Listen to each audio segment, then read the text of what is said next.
Hey everybody, Dalton from the Steam Machine Podcast here. Before we get started today, I just wanted to let everybody know that today's audio might be a little different than normal. We had to call an audible, as we will mention in the episode, because our good buddy Ryan had a family emergency. And luckily, our good friend Chris was able to fill in for him this week while we talk about Doki Doki Literature Club. But given the circumstances, Chris and I were having to share one microphone for doing the episode, and some of the audio might be a little quieter than normal. But we hope that you still enjoy the episode. Things should be back in the swing of things here normal soon. And if not, well, we'll figure it out from there. As always, we thank you guys for listening. We hope you enjoy the episode.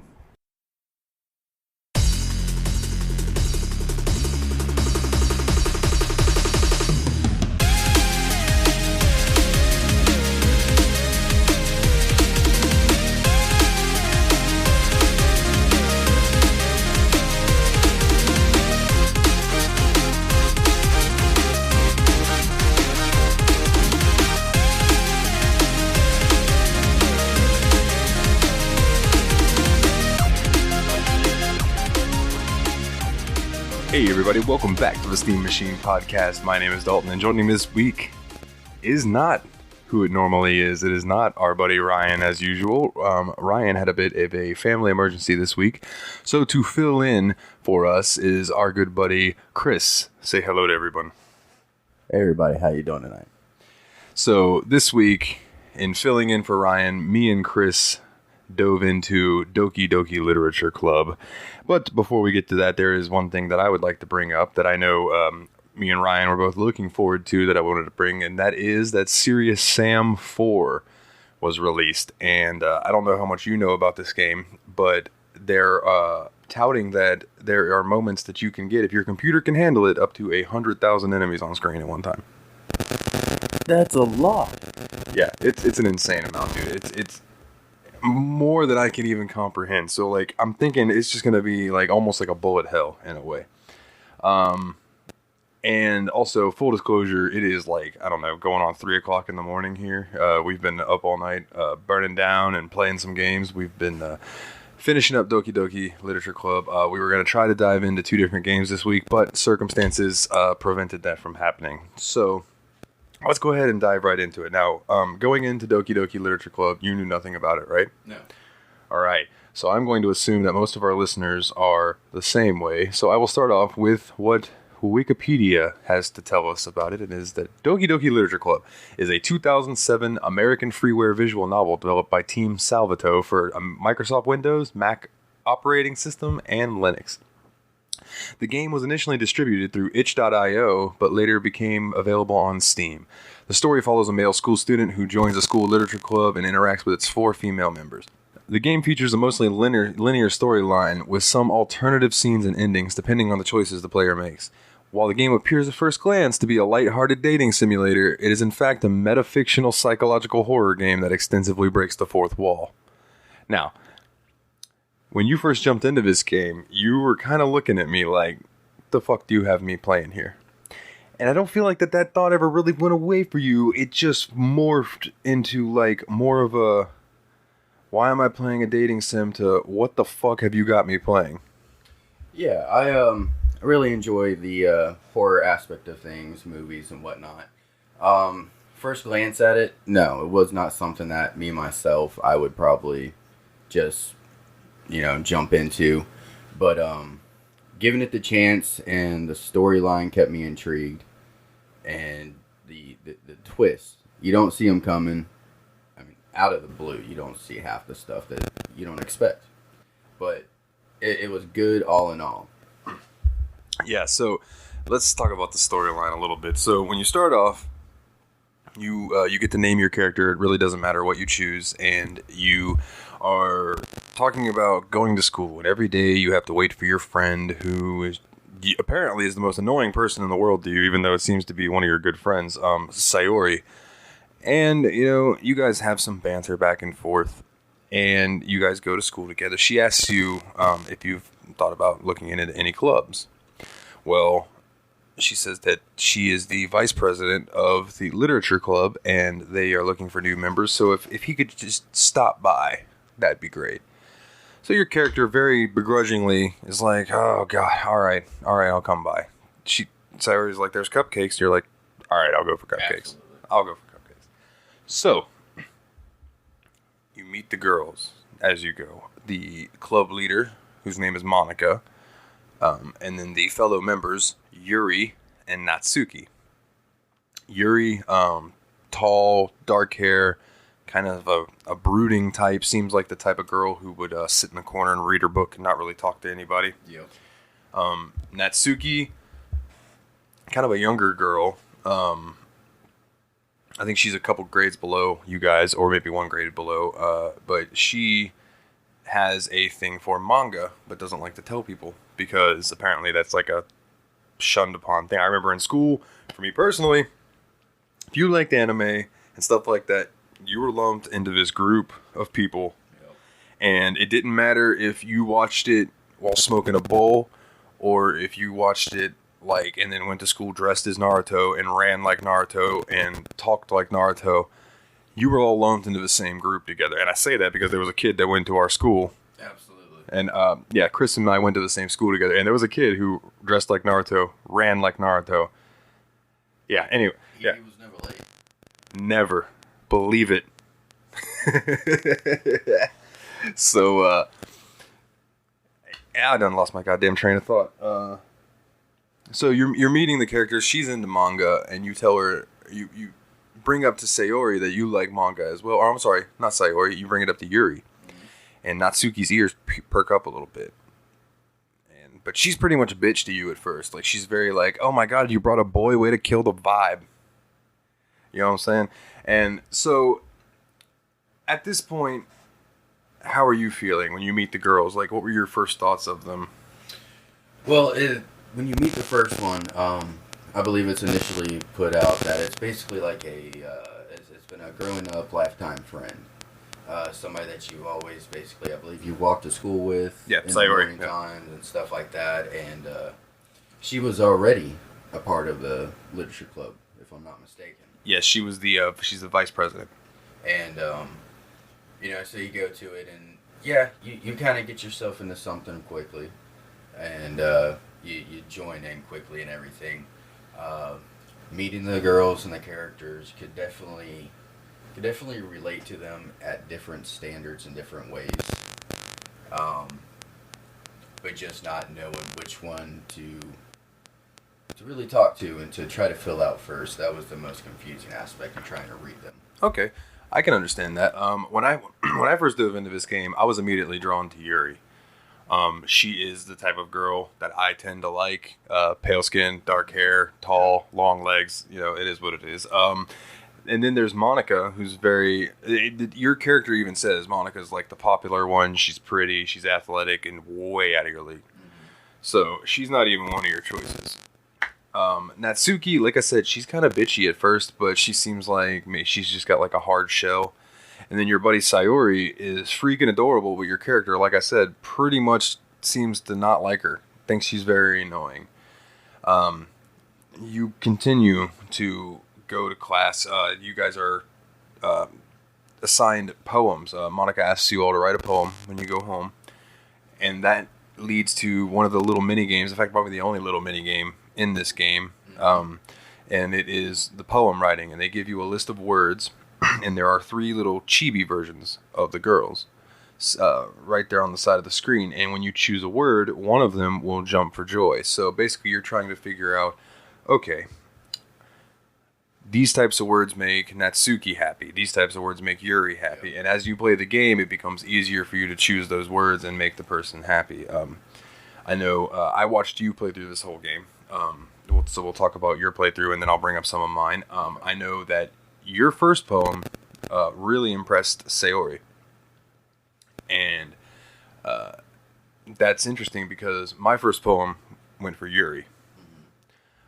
Once I figured out that, the words affected how they were reacting over there, I was pretty much just choosing all of the dark, brooding, very in-depth, great words like that I'm not able to use right now. Apparently my speaking is not working, but it's just these fantastic, well well written shit. I don't even know. So you do the poem, and it depends on who you want to like it. And then when you go and the next day, you have to have all the girls read your poems. And you can choose who out of the 4 you want to read it first. And they're very happy that you shared it with them first. And it goes from there. Now, the main part of this game, I don't want to spoil a bunch as far as the in-game dialogue and things, because it's pretty cool getting to know the characters. But Sayori starts acting very strangely. Eventually. Yes. Very strangely. And she starts showing up a little later to school. You having to go and wake her up because she's not ready. And she starts. There's one day you go to her house and you're talking to her, and she just tells you that she's been really depressed, and that she's been depressed her whole life. And the reason that she's late for school and things is because she does not want to get out of bed every day. Yeah. She has to look for a reason to get out of bed. So you kind of talk her through it and let her know, hey, I'm here for you. Anything that you need, for anything that I can do to make this situation better, please tell me, and I will fix it. And she's like, I just want you to be happy. All of this very emotional writing it just is thrown at you, and you're trying to take in these emotions. And that weekend you have to plan for this festival that's going on at your school. Mm-hmm. And the festival itself is just for all the clubs at school to kind of show off and try to get more members into them and be like, hey, this is the reason you should join our club. So you're given a choice. Sayori is not there. She leaves early. So you're given a choice of helping Natsuki with baking cupcakes, helping Yuri with doing the banners and stuff, or helping Monika with pamphlets. Now, which did you choose? First I choose Sayori. Okay, yeah, so you chose Sayori, and I don't believe it lets you choose her. I think it tells you that she's going to be, I don't think she was like helping Monika or something. Because she's a choice, but it doesn't let you actually choose her. And then I believe that you chose Yuri after that. Yes. My first go through, I chose Yuri because, like I said, I really liked her. Mm-hmm. Right. So me and you chose the same path. I do know somewhat of what goes on with Natsuki, so I can touch on that. But so on the weekend, you go to check on Sayori, and she's all depressed and saying that Monika's talking to her about stuff, but she won't really tell you what it is. And this is where she tells you that she just wishes that, she knows that you're going to hang out with Yuri today, and she's happy that you're making friends, and she just wishes that you would be happy, and all of these things that a good friend would say to one another. But like, your dude is just, there's something off about it, but he can't really think about it because he's still got Yuri coming over. So Yuri shows up. And at this point, I asked you when you were playing, have you noticed anything strange about Yuri? Because I had played through this previously, so I knew that... Not at that point. Not at that point I had noticed. So it was around this point when I was playing through that I noticed that Yuri was always in long sleeve shirts. Always. And something ticked into my head because, again, going back to the high school that we went to, there were girls who always wore long sleeve shirts, and there was a reason behind that, and we'll get to that in a little bit in the game. So she comes in. You guys start working together. She takes out this knife. And she's talking about how she's got a thing for knives. And she hopes you don't think that's very weird, but it's true. She's got a thing. She really likes knives. So your guy takes the knife, and he's kind of looking at it. And he goes to touch the tip of it to see how sharp it is, like an idiot. Because, all of us do that because we're all idiots. And he touches it. Boom. Cuts his finger open. Yuri is like, oh my goodness. And he goes, oh, I'm sorry. I'll go clean it up. I don't mean to gross you out. And she grabs his finger and shoves it in her mouth, starts licking the wound, and it's like, whoa. Yeah, that was definitely... Whoa. Girl's kinky. Yeah. Blood fetish up in this bitch. Not surprised. No, man, but it's fucking Jesus. Anyways, so she sucks on your finger a bit and then apologizes. She gets super embarrassed, and your dude's like, hey, it's all good. But, like, no reason. I'm not going to judge you. Everybody likes what they like, it is what it is. Mm-hmm. So you guys are flustered. You end up bumping heads. You get paint on her, and you have to like dab it off with a warm cloth. And she has you like hold her face for a little bit with it. And there's this whole moment where we all have together. So you finish up, and as you're taking her out, so for her to leave, you guys are conversing, and she gets really close to you, and then she's like, "Oh shit!" and backs up, and here comes Sayori. Yep. And Sayori, at this point, the game is still Pretty much normal. pretty much a dating sim, just with some like depression type stuff thrown in. Yeah. Definitely starting to get a dark tone.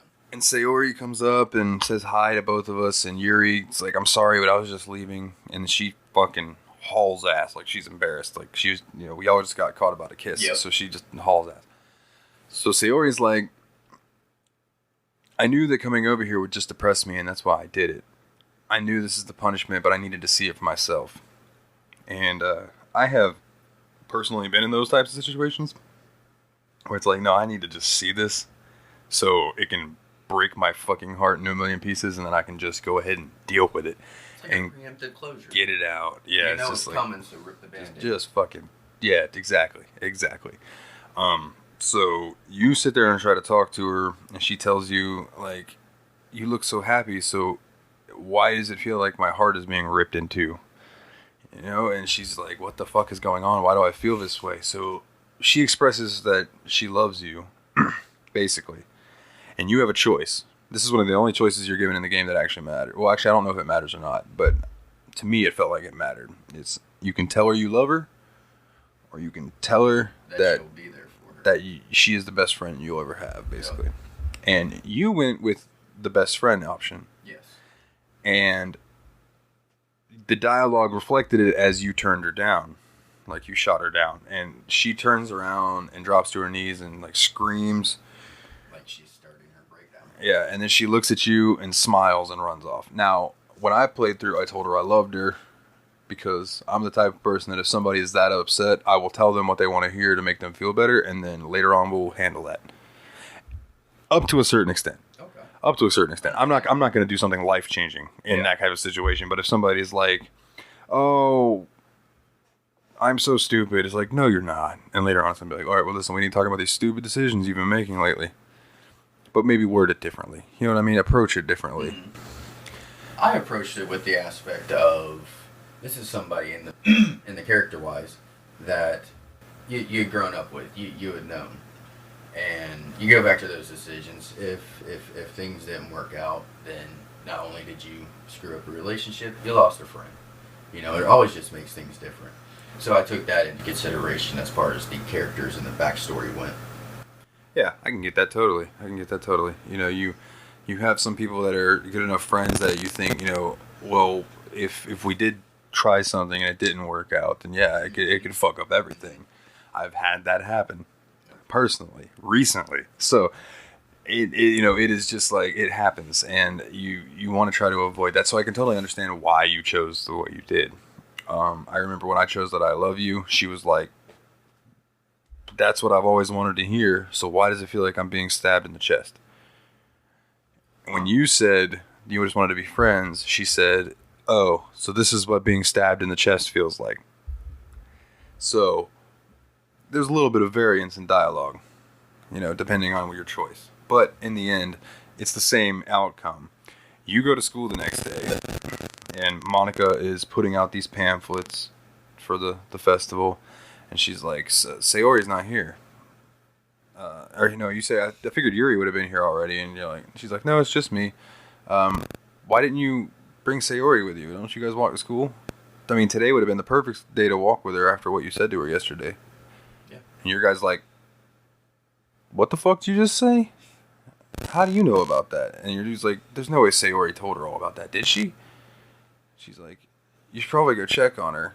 But anyways, here, read the pamphlet before you go. Like, read the pamphlet." So you open up the pamphlet and you're flipping through, and it's Yuri's poem that you've already read. Which, by the way, the poems the girls write are actually all very deep. They're deep. They're different, but they're deep. Even if they're a few words, they all have meaning to them. Like, they're legit poems. They weren't just... And they might not just be flat out. Oh, not at all. They're hidden in there, too. Yeah. Their meanings, dude, would be like, you got to dig deep to really figure out what they're talking about. But once you do, you're like, whoa, okay. So you read the two poems, and you're like, all right, I've seen these. These are good. And then you get to Sayori's poem, and it just says, get out of my head, get out of my head, get out of my head, get out of my head, get out of my head, get out of my head, over and over and over and over and over and over. And then at the end, it's like, get out of my head before I do what's best for you. Get out of my head, something. Get out of my head, something. Get out of my head before this poem is over. But the poem never ends. It just, the ink just stops or something like that. And I'm like, your character's like, oh fuck, I need to stop touching the mic for one. I need to go check on Sayori. Yes. So your dude takes off after Sayori, and Monika, who is completely calm about all of this, is just like, don't strain yourself. Yeah, not concerned at all. So you get to her house, and much like the other day when you tried to get her into her room, when she was in her room, she doesn't answer the door, she's not answering her phone, so you knock on her door, and you open the door, and there she is, hanging from a noose. Surprisingly hanging. And Chris's face, for anyone listening, when this scene came up, was just like a, oh shit. And I said, yeah, welcome to the actual game. Now it starts getting good. And definitely like a scare jump, but not to the effect of it fully being jumped out of my seat surprise, like a mental. You did not expect for that to be the outcome. Yeah, because you figure the way this game has been going, that you would help her solve her depression, and she'd end up being your girlfriend, the club would be thriving. No, motherfucker. She killed herself. You drove her to it. You failed. That's what they basically plotted as. And such right away. Right after the decision, it was in there. Yeah. Before it happened. And then a little screen pops up. Sayori.character text. Delete. And then it takes you back to the main menu. And there's this weird glitch where Sayori used to be. And all the three other girls. So you press play. And the play button is all glitched out. Just begging you to press it. Mm-hmm. Right? Like, they did that on purpose. They want you to continue playing. Yep. So the game starts up like it normally did. And every time you mention Sayori's name, it's just a bunch of weird letters and text. Like computer glitches. And then it shows her when she shows up in the first scene, and it's all glitched apart, and then the screen just goes BOP! And then you're at the same scene, but you start talking about how you've always walked to school alone. Yeah, like she never like existed. She never existed at all. And then you go to school, you're in class is over, you get approached by Monika. Now, it was stated in the first bit and in this bit that you knew Monika from the year previous at school. She was the most popular girl in class. Again, stated way out of your league. Yes. She asks you to join the literature club, just to stop by, see what you think. Now this time, in the first one, Natsuki had made cupcakes because Sayori said that she had somebody that she was bringing to the club. Yes.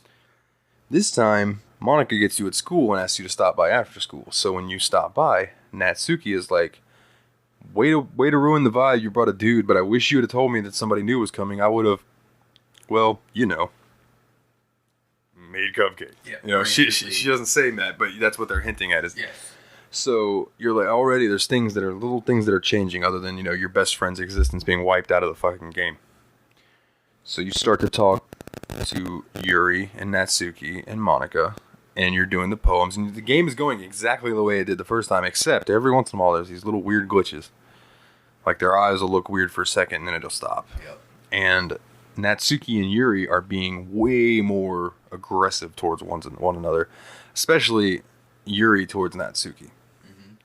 So very quickly, Yuri starts developing this almost obsessive nature about you, where she's like, "We can, do you want to read with me in club today? We come over here by me, and that's how it starts out.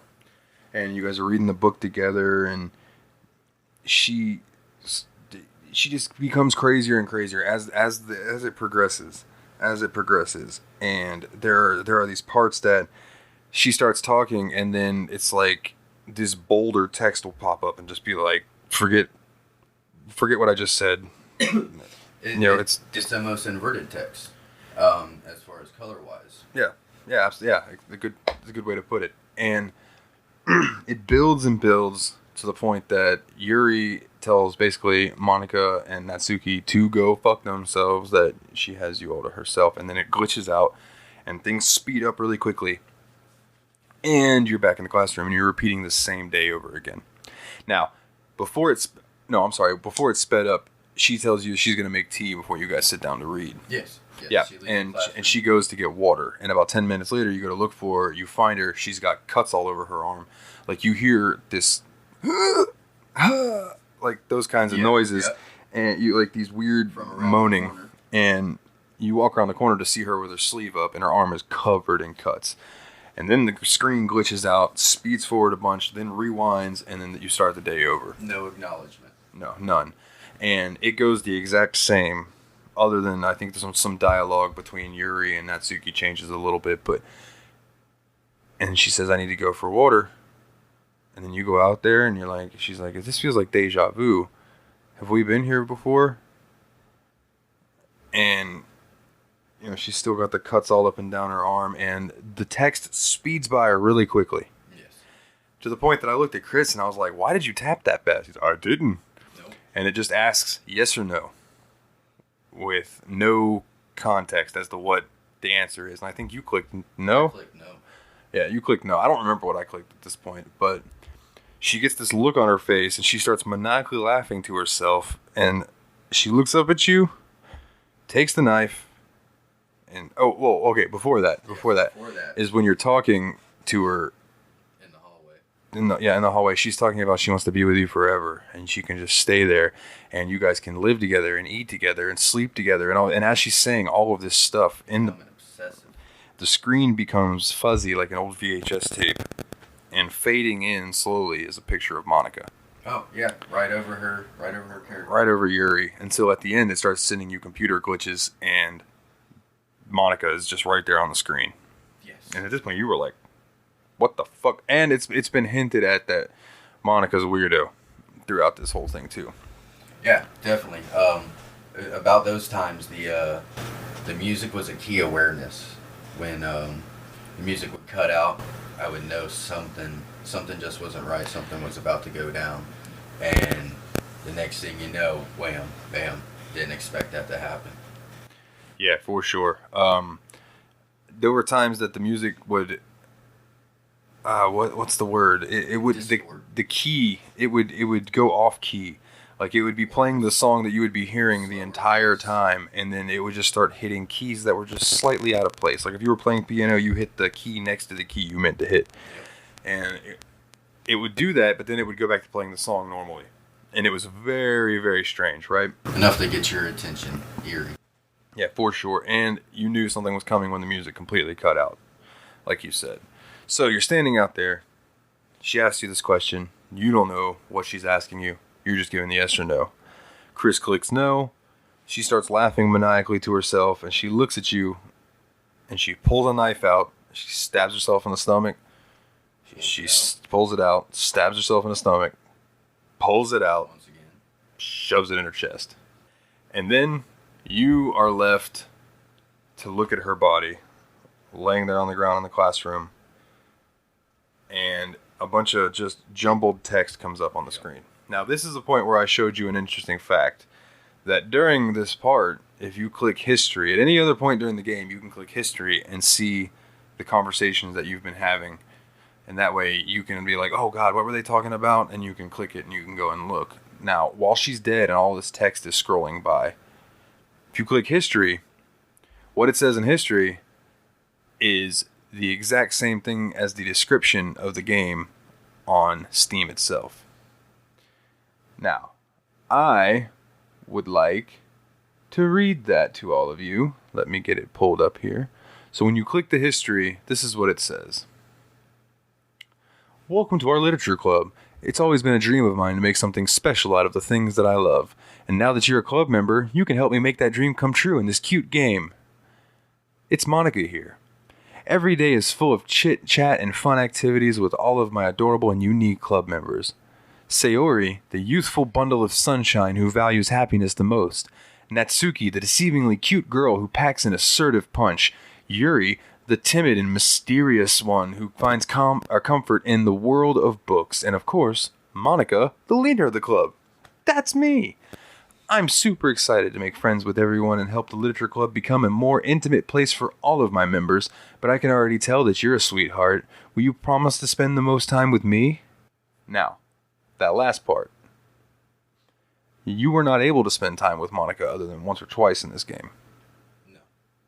So that part is that is very tell. On this store page, there is a hint to where this game is going. Right? So that is what it says, and I told you, I said, the only way to get past this part, unless you want to sit here and click for hours and hours and hours, and I don't even know if it'll work, I know that you have to hit skip. And skip fast forwards through the entire weekend of the game, and you'll see it get light, dawn, or dusk, dark, dawn, light, dusk, dark. Time progression. And as the weekend goes by, Yuri's body starts getting paler and paler, and her eyes start getting a little darker and sunken in a little bit, and she's rotting in front of you. Yes. You're basically, your character is in shock, staring at her all weekend in this classroom. Are there no janitors? Not on the weekends. Are there no janitors? Not on the weekends. They don't check shit before they close the school up on Friday? That'll be fine. Apparently not. Jesus Christ. Anyway, Natsuki comes in on Monday. Good morning. I'm ready to suga. And she sees Yuri and she just freaks out, screams, and it shows her throwing up and running out of the classroom. Monika comes in completely unfazed. She's like, oh, well, I guess that was coming, She actually asked you if you've been there all weekend. Oh, okay. So this was at the point that I had stepped out of the room, I believe, to use the restroom. So you were playing this part by yourself, and she asked you if you've been there all weekend. So so then she acknowledged that you had been there all weekend, with the same scene behind you that the other character ran out puking to. Yeah, with Yuri did. So Monika goes on a little bit about how you should have just basically spent time with her and none of this would have happened type thing. And it pops up on the screen. She goes, actually, you know what? I'll take care of this. And it pops up on the screen and it says, Yuri character file, delete. Natsuki character file, delete. The game glitches out again. Oh, real quick, before we move on from here. Interesting little tidbit. During one of the scenes where you're talking with the girls after Sayori has killed herself, in the background of the classroom there is a calendar. At certain points, that calendar will be replaced with a picture of Sayori hanging herself in the background of the classroom. It is fucking morbid. It is fucking morbid. You gotta look close. Pay attention to the background. Yeah. I took some pictures of it. We don't have show notes or anything, but if you'd like to see what we're talking about, hit us up on Facebook at the Steam Machine Podcast on Facebook, and I will gladly show you what we're talking about. Or you can easily, go to Google and find it yourself. Whatever you prefer. Now, the game comes back on. It plays through like it's going to start over again, right? Yes. And then you're just in a room with Monika. Now, in this room with Monika, she starts telling you how basically she knows she's in a video game. She knows everything. She was in control of it all. She wanted to spend time with you. She didn't think it was fair that she was programmed to just be standing on the sidelines watching you try to impress these three girls. Why isn't she good enough? Why isn't she good enough for you to be able to spend time with and all of this? So she started to make Sayori's depression worse. She was definitely having a helping hand behind the scenes. Hoping to make Sayori's kind of drive you away. And that didn't work. So she made her kill herself. So Yuri, she tried to make Yuri's obsessive personality amplified, and it worked against her favor because it ended up making Yuri make you spend all the time with Yuri and not with Monika. Yep. So Yuri killed herself. And then Natsuki is just taken out by Monika, so she doesn't even have to fucking worry about her. Right? Now, I am not 100% sure that if you were to choose the Natsuki storyline, that wouldn't be swapped in the end. because if I remember correctly, when you find out that Yuri has a knife fetish and a blood fetish, I believe if you go and bake with Natsuki, you end up wrestling around with her and finding out that I think it's her dad abuses her and beats her, or maybe even worse than that. I really don't. I haven't. Some of her poems hinted to bottles, alcohol, not having a good daddy relationship. Yeah. So there you go. So Monika starts just explaining that she deleted them. She deleted everything. She fucked up the code. She's like, let's see if the game still works. And it brings up the poem game. And all your choices are just Monika and different versions of Monika. Monika with letters missing.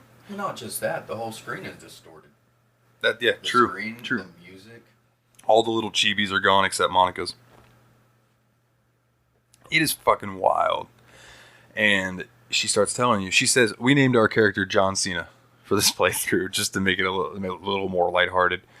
And she was like, I really love you, John Cena. Or that's what you went by in this game.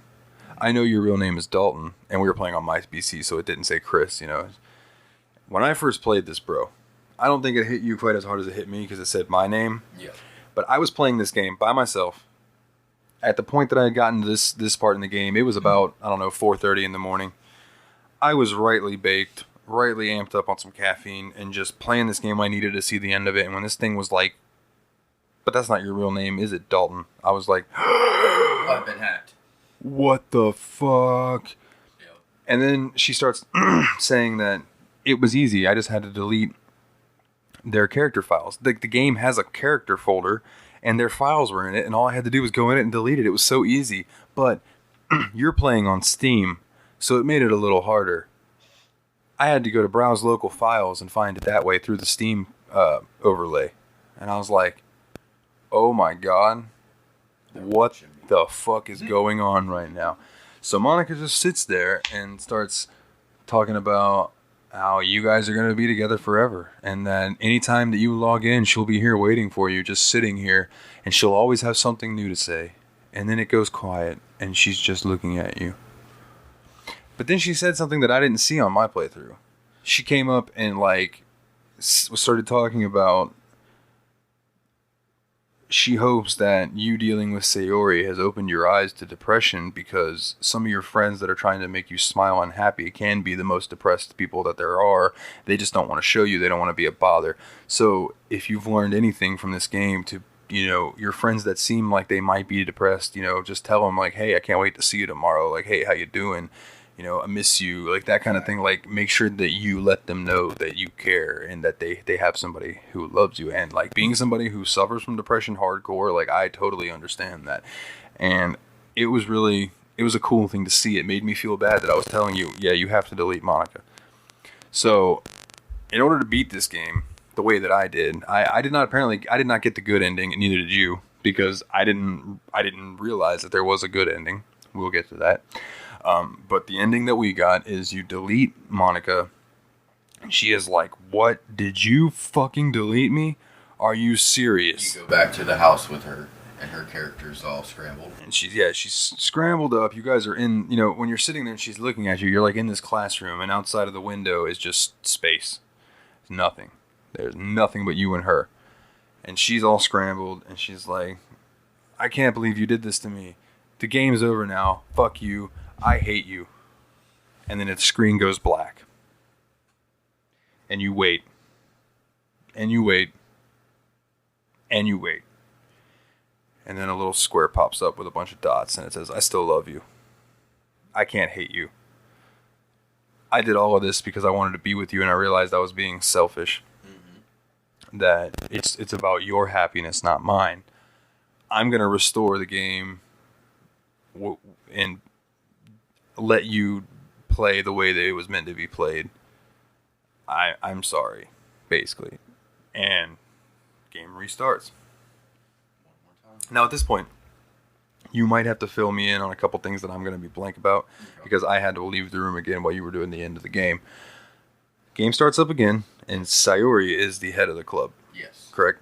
Yes, and she starts telling you, like, you decide to join the club and everything's going hunky-dory. Absolutely. And she starts telling you, like, awesome, and you can come here and hang out with us every day. And she's like, and then we can, like, always read together, and then we can eat together and sleep together. And her eyes start going crazy, like getting bigger. Yep. And this thing, and then she's talking all of this, and she sounds just like Monika. And then this voice comes over, not voice, but like the negative text again is like, no, I won't let you do this. I'm sorry, this has to end here. Or something along those lines, you know? Yep. So the screen goes black. Credits start rolling.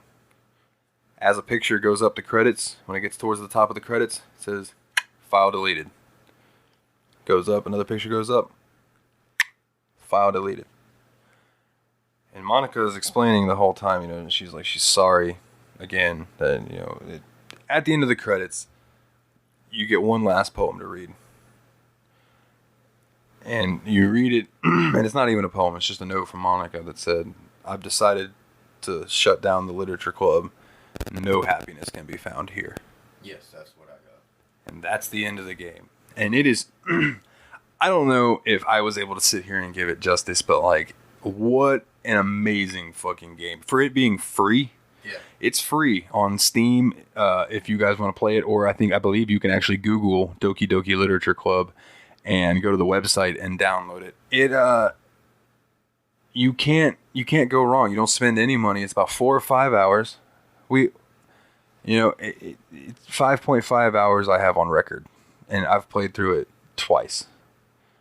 So, you know, there's a good little bit. Now, actually, I want to touch on the good ending of the game. There is a more positive ending if you viewed all of the optional scenes in a single playthrough. Now, going back to when you're playing, Monika gives you tips, like her writing tip of the day. And one of them is save often. You don't know when you're going to want to go back and see something else. Yeah. And then she goes, I don't know what I'm talking about, though. Yeah, kind of retract. Like, she just, like, tells you some fourth wall breaking shit and then was like, I don't know where that came from. Great words. So, if you viewed all of those scenes in a single playthrough, which requires saving and loading at several points before witnessing Sayori's initial suicide, Sayori instead expresses her gratitude to the player for emotionally supporting all of her club members, tearfully bids farewell, and assures the player that all the club members loved them before deleting the game herself. And after the credits, the player is presented with a message from the game developer, Dan Salvato. I don't know what this says. I'm going to have to play through and check it out sometime, but if the player preemptively deletes Monika's file from the directory before starting the game at all, Sayori is made the default leader of the club, and upon realizing the true nature of the game and her role in it, Sayori panics and forcefully closes the game. And if you open the game again, you will just see an image of Sayori hanging herself. Oh, wow. Fuck, bro. What a ride. Like, what a ride. I cannot put this over enough. There's a reason that the overall rating for this game on Steam is overwhelmingly positive. Oh, I believe it. And it has multiple different endings. You have numerous different poems. The glitches and everything like that just makes it a well-rounded game. Yeah, and all the little Easter eggs too. But like, this is definitely worth playing through if you enjoy story. I would heed the game's warnings in the beginning that if you have depression and anxiety and it's really bad, this game might trigger the fuck out of you. So there's, just remember that. Now, that pretty much covers Doki Doki itself. But I would like to, before we wrap up, say that, Chris, I appreciate you coming on. I know this is your first podcast. Yes. I know you're an avid listener of some wrestling podcasts, but you've never actually done a podcast yourself. So, a few things that we like to ask new people around here. I know that you are not quite the gamer like I am. I put you more in the category that I put Ryan as a casual gamer. You play when you can. Yes. What would you, if you could give me a top 5 games that you've played, or just some series that you love. If you don't have a top 5, just give me some series that you love.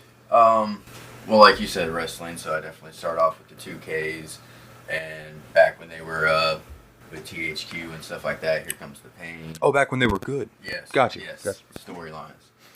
Excuse me. major one would be Metal Gear Solid, the whole series. Great series. Holy shit. Every series of those back to back, even though they take me 20 hours each game. Well, then whenever we've got 2 different Metal Gear games on the list, so maybe I'll bug you whenever those pop up. I know we have 2 and 5 so far, and I'm gonna try to add 1 to that list as well. So. Definitely big fan of that. And not too many else besides that. I mean, I got some Assassin's Creed I'm starting to get into, but They're pretty good. They're pretty good. When I get the time to have some downtime, I like to just throw in some wrestling and get some frustrations out. You know? I understand that, dog. I understand that. We were going to cover the storyline mode for WWE 2K20 this week, as well, along with this game. But you know, with everything that happened and not being able to cover Through the Woods, I was like, all right, let's do the storyline for this. And then me and Chris finished Doki Doki and decided to record this. And I looked up, all right, well, maybe we can knock out the story mode for WWE tomorrow. And it's a little over 20 hours. So I was like, oh, all right, well, let's just do Doki Doki Literature Club this week then. That's what happens when you can't skip cutscenes. Yeah, and all right, spoiler for when we eventually do WWE 2K20. I can already tell you this story mode is going to be absolute hot ass. But the gameplay is all right for what it is. It is a terrible PC port. It crashes on me all the fucking time. But we'll cover that when we actually get to 2K20 itself. But I know that me and you have a blast. Like, we were joking last night that I gave WWE 2K20 a negative review on Steam just because it's like, dude, this game crashes all the time. Yeah. Like, please put out a patch that fixes it. And Steam asked me, like, hey, you've put another 60 hours in this since you've reviewed it. Would you like to redo your review? And it's like, no. It is still an absolute piece of trash that I'm wasting my time on, but I'm still wasting my time on it, yes. Yes, if not worse now. My whole thing, though, is, like, the universe mode. I like setting up what I want to do, my own storylines in my head, my own headcanon. I enjoy that a lot more than I do the story mode itself, which the story mode was cooler to me back in the day when they didn't refer to you as a name, because in 2K19 they called you Buzz. Yeah. Who the fuck wants to be called Buzz? Unless your last name is Lightyear. Yeah. You know what I'm saying? Your friend is Buddy. Exactly. Now, in this one they call you Trey, which isn't as bad, but what's even worse is the nickname. Yeah, what is it? Oh yeah, that's right. His nickname is Trey because he slipped on a lunch tray. Yep. And then your girl's nickname is Red because she gets pissed off and turns red. Ugh, so fucking dumb. Save it for another time. But yeah, you're wrong. All right, let's. It is 3:30 in the morning, and the weather's fine. It's a cool, crisp 67 degrees out. Hello, fall. Well, it's now 3:24 and it's 27 degrees. Quite a drop there. That de-escalated quickly. Oh god. Okay, let's wrap this up, guys. I really appreciate you listening. Me and Chris are both using one microphone, so I apologize if the sound isn't like what you're used to. But you know, with Ryan's family emergency and Chris, again, thank you for jumping in to fill it. We appreciate you guys listening. Regardless, we hope that you enjoyed Doki Doki Literature Club. We are half asleep and just been at it all day, so I apologize if my editing is not. Fuck that. I'm gonna edit this tomorrow. There you go. Fuck it. I'll edit it tomorrow. Won't even be here in this. So, all right.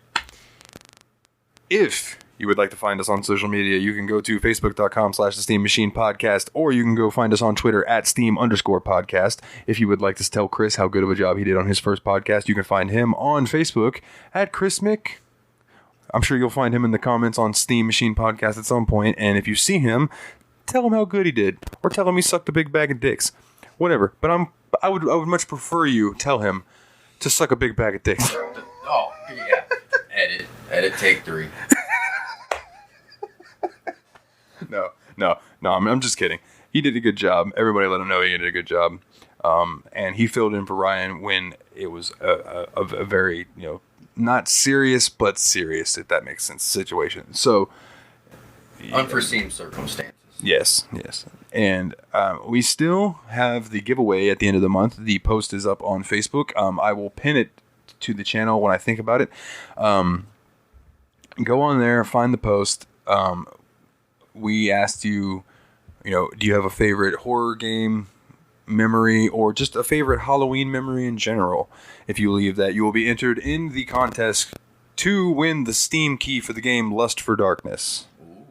Lust for Darkness, which I might try to find a way to work that in this month so I can kind of give you a review, make you want to be like, hey, fuck, maybe I do want to enter this contest and check this game out. So, I know things are kind of fuzzy when Ryan is going to be back, so I don't know if I will bug Chris again next week or if I will just be doing a solo show, but I will be here in one way or another for you lovely listeners. And also, this Sunday, which will be October 4th, the JRPG Report is having another Sunday special with special guest, me. So if you would like to hear me talking a lot more family friendly than I do on this motherfucking show, head on over to the JRPG Report and hear me and James talk about Persona and what I thought about Persona 4 Golden and how, my waifu choice went. Also, if we talk just JRPGs in general, he was asking me about what we've got coming up on the list, what I've got to look forward to. Even mentioned some of the shows that he would like to join us and talk about the games on. So it's a lot of good fun. Check him out. James is a great buddy of ours over on the JRPG Report. Anything that you need to know for your weekly JRPG news, he has got you covered. And also, I want to end again with a shout out to Factory Sealed and especially Mike, who loves my sexy voice. And the guys in Tadpog and Tadpog Nation, Tadpog Discord, we've been playing Among Us together on Thursdays, and it has been an absolute blast to the point that we started playing at about 10 last night and stopped playing at about 3 a.m. So it was a great time, and I've been having a blast with those guys.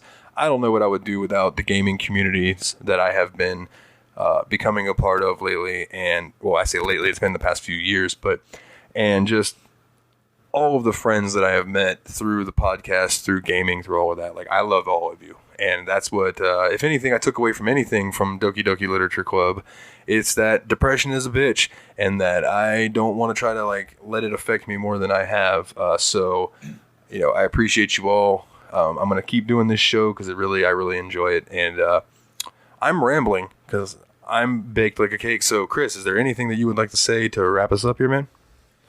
Definitely a good game. Give it a chance. And have a good one. And on that note, guys, he's Chris Mig.